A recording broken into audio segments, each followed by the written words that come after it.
അന്തിക്കാട് തട്ടിൽ തറവാട് ശ്രീ ഭദ്രകാളി മുത്തപ്പൻ ക്ഷേത്രത്തിൽ കർക്കിടക മാസാചരണത്തിന്റെ ഭാഗമായി മഹാഗണപതി ഹോമം ഭക്തിസാന്ദ്രമായി. കർക്കിടക മാസത്തിലെ വിശേഷാൽ മഹാഗണപതി ഹോമത്തിനും മാസപൂജ ചടങ്ങിനും ക്ഷേത്രം തന്ത്രി പഴങ്ങാപ്പറമ്പിൽ സതീഷ് തിരുമേനി മുഖ്യ കാർമ്മികത്വം വഹിച്ചു. ഉണ്ണികൃഷ്ണൻ തിരുമേനി സഹകാർമ്മികനായിരുന്നു. +2 പരീക്ഷയിൽ ഫുൾ A+ നേടിയ ക്ഷേത്ര കുടുംബാംഗമായ ചിന്മയി ഷിബിലിനെ സതീഷ് തിരുമേനി മൊമന്റോയും ക്യാഷ് അവാർഡ് നൽകി ആദരിച്ചു.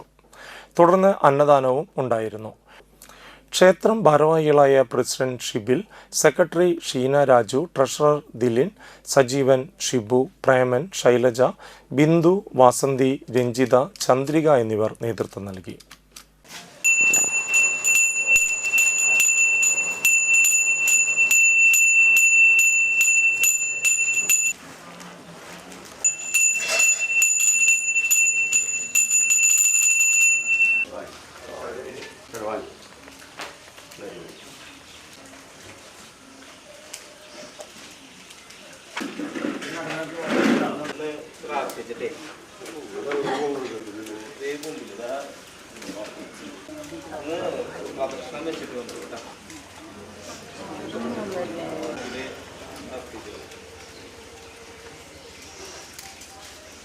Gracias.